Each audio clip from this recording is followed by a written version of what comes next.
Students, welcome to my YouTube channel RM tutorials. Students, आज हम rapid revision में मुंशी प्रेमचंद्र जी के जीवन परिचय पढ़ने वाले हैं। तो स्टार्ट करते हैं स्टूडेंट इसको। सबसे पहला जो इम्पोर्टेंट पॉइंट है, यहाँ पर इनका जन्म और प्रारंभिक जीवन के बारे में दे रखा है। तो स्टूडेंट, ये लेखक परिचय अक्सर एग्जाम में 5 मार्क्स में 4 मार्क्स में अलग से पूछ ले जाते हैं, और मुंशी प्रेमचंद्र जी के बारे में तो ये काफ़ी ज़्यादा इम्पॉर्टेंट है। तो इसको आप जरूर अपने नोट्स बनाकर चलना। यहाँ मैंने नोट्स के रूप में इनको प्रोवाइड कर रखा है।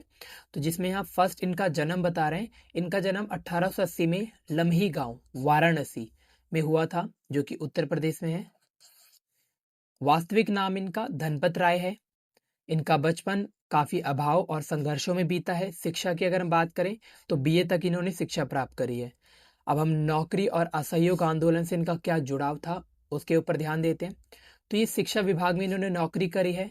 असहयोग आंदोलन में सक्रिय भागीदारी थी इनकी, और आंदोलन में शामिल होने के कारण इन्होंने क्या होता सरकारी नौकरी से त्याग पत्र दे दिया था, क्योंकि असहयोग आंदोलन में जितने भी ब्रिटिश से जुड़े हुए सहयोग करने से संबंधित कोई भी काम था, उससे लोग त्याग पत्र दे रहे थे, चाहे वह स्कूल हो, चाहे कॉलेज, चाहे कुछ भी। इसके बाद इन्होंने अपना पूरा ध्यान जो है लेखन की ओर लगाया। अब इनके निधन की अगर हम बात करें तो सन 1936 में इस महान कथाकार का निधन हुआ। कहानियों की बात करें तो मानसरोवर इनका एक संग्रह है, जिसमें प्रेमचंद्र की कहानियां 8 भागों में संकलित है। इनका सामाजिक जीवन के बारे में सजीव चित्रण इन्होंने किया है इसमें। इनके प्रमुख उपन्यास की अगर बात करें तो इसमें से मैंने कुछ दे रखे हैं, जिसमें से आप एक दो याद कर लेना तो चलेगा। पहला इसमें सेवा सदन है, दूसरा प्रेमाश्रम, तीसरा रंगभूमि, चौथा कायाकल्प।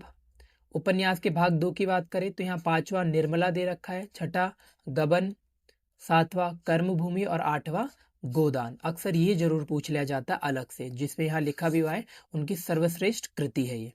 अब हम संपादन की बात करते हैं। स्टूडेंट, जब हम संपादन की बात करते हैं तो यहाँ पर उन्होंने पत्रकारिता में क्या क्या किया है उसके बारे में बताते हैं। तो इनकी संपादकीय कुछ पत्रिकाएं हैं, जैसे हंस, जागरण, माधुरी, सामाजिक विचारों के प्रसार पर साधन बनी है।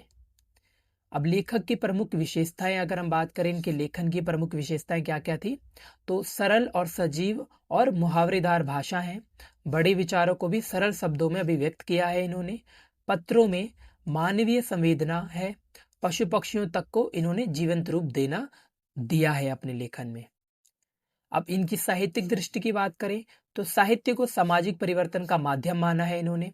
किसान, मजदूर, दलित, स्त्री विमर्श जैसे विषयों का गहन चित्रण इन्होंने किया है। गरीबी, शोषण व स्वतंत्रता आंदोलन की वास्तविकता का इन्होंने अपने साहित्य दृष्टि से दिखाया है। आगे हम बात करें तो प्रेमचंद्र का साहित्यिक योगदान देखते हैं। तो हिंदी, उर्दू तथा साहित्य के सम्राट माने जाते हैं ये। भारतीय समाज की समस्याओं का यथार्थ चित्रण इन्होंने किया। यथार्थ मतलब एकदम रियल दिखाया है उसको, और मानवीय मूल्यों और संघर्षों का गहन विवेचन किया है। तो हमारे अगर नोट्स ऐसे ही चाहिए हो तो हमारे चैनल को जरूर सब्सक्राइब कर लेना students. Thanks for watching my videos. आगे और भी हम ऐसी वीडियोस लेके आएंगे, सो कीप सपोर्टिंग अस।